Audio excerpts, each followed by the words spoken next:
सद्गुरु, शादी कितनी ज़रूरी है और मुझे ये कैसे पता चलेगा कि ये मेरे लिए सही रास्ता है? क्या आप शादीशुदा हैं? नहीं।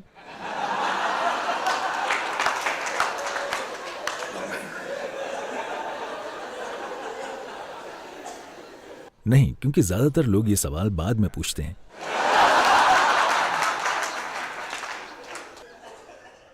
आप सही समय पर पूछ रहे हैं।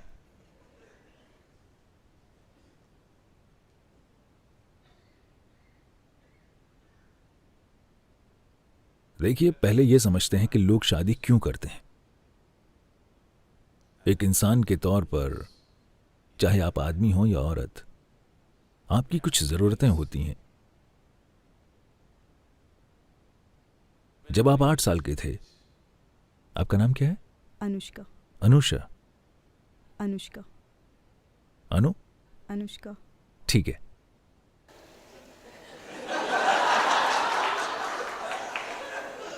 अगर आप शादी करेंगी तो हम आपका नाम आधा काट देंगे, हम आपको अनु बना देंगे। क्योंकि शादी करने के लिए आपको संस्कृत विद्वान कहां मिलेगा।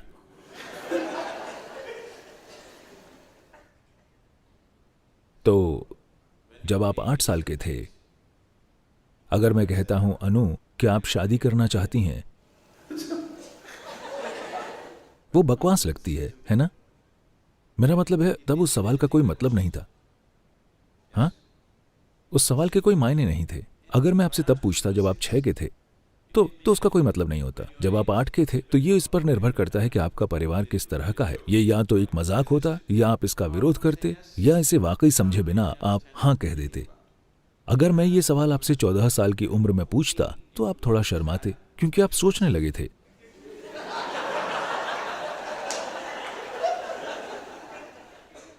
क्योंकि शरीर एक खास तरीके से बढ़ने लगा है। Hormones have started infecting the intelligence. Hormones ने बुद्धि पर कब्जा करना शुरू कर दिया है और अब आप सोच रहे हैं। अगर मैं आपसे 18 साल की उम्र में पूछता हूं, तो आपकी परवरिश के माहौल के आधार पर आपका जवाब स्पष्ट रूप से हाँ या नहीं होगा। अभी नहीं या बिल्कुल नहीं, ये इस पर निर्भर करेगा कि आपके साथ 14 से 18 के बीच क्या हुआ है। हाँ,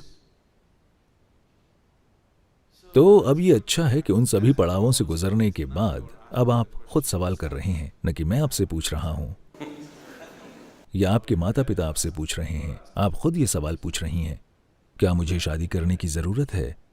तो जरूरतें होती हैं। जब आप एक इंसान के रूप में होते हैं, तो शारीरिक जरूरतें होती हैं, भावनात्मक जरूरतें होती हैं, मानसिक जरूरतें होती हैं, सामाजिक जरूरतें होती हैं, आर्थिक जरूरतें होती हैं। ये सारी चीजें होती हैं। लोग शायद इन चीजों के बारे में जागरूकता से नहीं सोचना चाहेंगे, क्योंकि उन्हें लगता है कि अगर वो इन चीजों के बारे में सोचेंगे तो उनकी शादी बदसूरत हो जाएगी। पर वैसे भी ये चीजें तो हैं ही। अगर ये अरेंज्ड मैरिज है तो कोई दूसरा इस बारे में सोच रहा है। अगर आप इसे खुद अरेंज कर रहे हैं तो आप निश्चित ही इस बारे में सोच रहे हैं। हाँ या नहीं? ये सब सोच विचार होते हैं।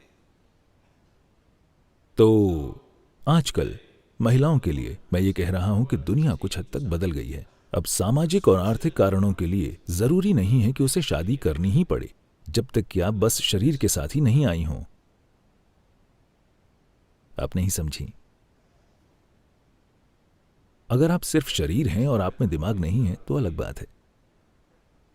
वरना एक औरत को अब सामाजिक या आर्थिक कारणों से शादी करने की जरूरत नहीं है। उसके पास चुनाव है। वो अपनी खुद की आर्थिक और सामाजिक स्थितियों का ख्याल रख सकती है। 100 साल पहले ऐसा नहीं था। आप में शादी के लिए चाहे शारीरिक, भावनात्मक या मानसिक जरूरतें न भी हों, फिर भी बस सामाजिक और आर्थिक कारणों के लिए आपको शादी करनी होती थी। हाँ, पर अब ऐसा नहीं है। ये थोड़ी बहुत आजादी है।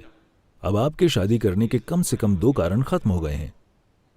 अब आपको बाकी 3 पर विचार करना है। बस, क्या आपको मानसिक तौर पर एक जीवन साथी की जरूरत है? क्या आपको जीवन साथी की भावनात्मक जरूरत है? आपकी शारीरिक जरूरतें वे कितनी प्रबल हैं? आपको इसे अपने हिसाब से देखना होगा। यह कोई सामाजिक नुस्खा नहीं है कि हर कोई शादी करे या हर कोई शादी न करे। यह कारगर नहीं होगा। एक व्यक्ति के रूप में आपकी जरूरतें कितनी तीव्र हैं। अगर ये एक हल्की जरूरत है जिससे आप आसानी से पार जा सकते हैं, अगर ये एक छोटे दौर की जरूरत है, तो शादी मत कीजिए। मैं आपको बता रहा हूं, क्योंकि बंध जाने का कोई फायदा नहीं है। क्योंकि बंधने के साथ ये सिर्फ 2 लोग ही नहीं रहेंगे, ये 4 या कभी कभी 6 हो जाते हैं।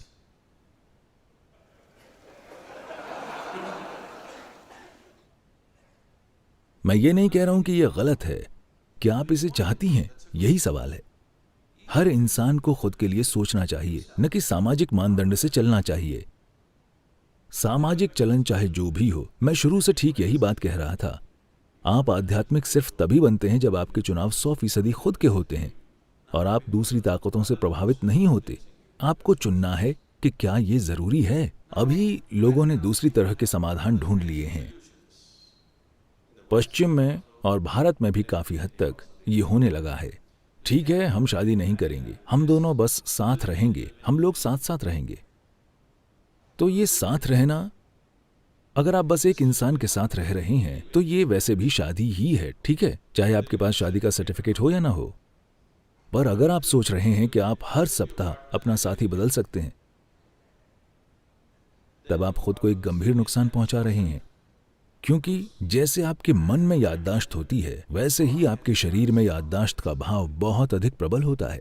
इसी वजह से हम आपको ऐसे स्थानों में ले जाते हैं, भले ही आप तार्किक रूप से कुछ न समझें। उन्होंने लगातार ऊर्जा के स्थान और दूसरे प्रकार की संभावनाओं के स्थान इसलिए बनाए हैं क्योंकि शरीर उसे आत्मसात कर लेगा और याद रखेगा। शरीर की याददाश्त का भाव बहुत प्रबल होता है।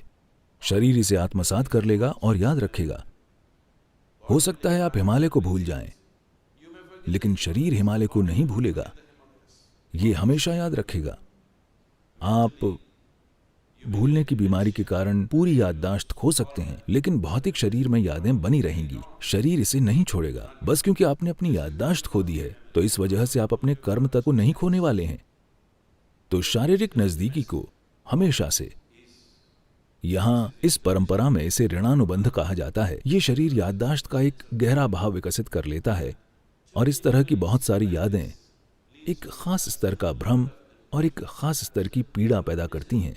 आप इसे स्पष्ट रूप से देख सकते हैं, आप इसे बहुत साफ देख सकते हैं। जो लोग अपने जीवन के साथ लापरवाह हैं, वो सही मायने में आनंद को कभी नहीं जान पाएंगे। वे बस वैसे ही रहते हैं। कृपया आप इसे अपने आसपास ध्यान से देखें। ये साफ दिखता है। जो लोग अपने शरीर को लेकर अनुशासित नहीं हैं, वे कभी पूरी तरह से हंस नहीं सकते, नहीं पूरी तरह से रो सकते हैं। वे ऐसे बन जाते हैं क्योंकि एक ही जीवन काल में भौतिक शरीर में भ्रमित होने वाली यादें कई ऐसे प्रभाव डालेंगी। तो इन जरूरतों को पूरा करने का ये कोई समाधान नहीं है।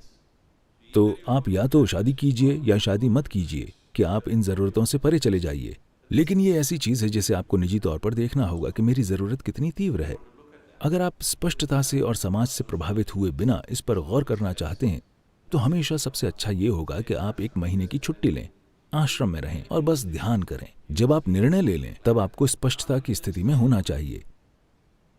किसी से प्रभावित होकर नहीं, न तो गुरु के द्वारा और न ही समाज के द्वारा। आप किसी से प्रभावित न हो। खुद को स्पष्टता की एक खास अवस्था में लाइए। उस स्पष्टता में देखिए कि आपकी जरूरत क्या है, आपकी जरूरत वाकई कितनी तीव्र है। अगर ये जरूरी नहीं है तो बात खत्म। एक बार जब आप फैसला कर लें तो उस दिशा में मत देखिए। अगर आप उस तरफ जाने का फैसला लेते हैं तो इस तरफ मत देखिए। बस वही कीजिए। आपको इनमें से एक चीज करनी चाहिए। अगर आप बीच में लटके रहेंगे तो आप लगातार भ्रम की अवस्था में रहेंगे, ये या वो। सबसे अच्छा क्या है, क्या सबसे अच्छी चीज है? सबसे अच्छी चीज कुछ नहीं होती है। जहां भी जो भी आप करना चुनते हैं, अगर आप उसे पूरे दिल से करते हैं तो ये बहुत बढ़िया बात है। फिर भी ये सबसे अच्छी चीज नहीं है, क्योंकि दुनिया में कुछ भी सबसे अच्छी चीज नहीं है। जो आप कर रहे हैं उसमें अगर आप वाकई खुद को झोंक देते हैं तो ये बहुत अच्छी बात है, लेकिन ये सर्वश्रेष्ठ चीज नहीं है। सर्वश्रेष्ठ में दूसरे लोग शामिल होते हैं, है ना? बेस्ट का मतलब है, बेस्ट सौदे का मतलब है कि आप हर किसी से बेहतर हैं। इसमें दूसरे लोग शामिल हैं। ये खुद को हराने की प्रक्रिया है। जिस पल आप सर्वश्रेष्ठ करने की कोशिश करते हैं, आप खुद को हराने की प्रक्रिया पर आ जाते हैं। मैं एक शानदार चीज कर रहा हूं, इसमें कोई दूसरा शामिल नहीं है। मैं बस सड़क पर चल रहा हूं। मुझे लगता है मैं एक शानदार काम कर रहा हूं। मैं सबसे अच्छा काम नहीं कर रहा हूं। हिमालय की गुफाओं में रहने वाले योगी वो सबसे अच्छी चीज नहीं कर रहे हैं। वो खुद के लिए एक शानदार काम कर रहे हैं। कोई शादीशुदा है, खुशी से अपने परिवार के साथ रह रहा है, तो वो एक शानदार काम कर रहा है। वो सबसे अच्छा काम नहीं कर रहा है। तो सबसे अच्छा काम करने की कोशिश मत कीजिए, जीवन बर्बाद हो जाएगा, क्योंकि इसमें पूरी दुनिया शामिल है। इसका मतलब है कि आपको सबसे अच्छा काम करने के लिए सिकंदर महान होना होगा, और यकीनन उसने सबसे अच्छी चीज नहीं की और न ही कोई महान चीज की। क्योंकि वो कुछ और करने के नाकाबिल था तो हमने कहा कि वो महान है और उसे खारिज कर दिया, क्योंकि वो असल में मनुष्य कहलाने की किसी भी श्रेणी में नहीं आता। तो ये ऐसी चीज है जिसके लिए आप अपने अंदर स्पष्टता का एक स्तर लाइए और अपना निर्णय लीजिए। एक बार जब आप फैसला कर लें फिर कोई भटकाव नहीं होना चाहिए, निश्चल तत्वम जीवन मुक्ति। क्योंकि निश्चल तत्वम जीवन मुक्ति। अगर आप जो भी आप कर रहे हैं, आप बस पूरी भागीदारी से झाड़ू लगाते हैं, हर दिन आप झाड़ू लगाएं, आपको आत्मज्ञान मिल जाएगा। मैं मजाक नहीं कर रहा हूं, इसके लिए इतना ही करना है। पर समस्या यह है कि जो आदमी झाड़ू लगा रहा है वो कुछ और बनना चाहता है, कोई दूसरा झाड़ू लगाना चाहता है।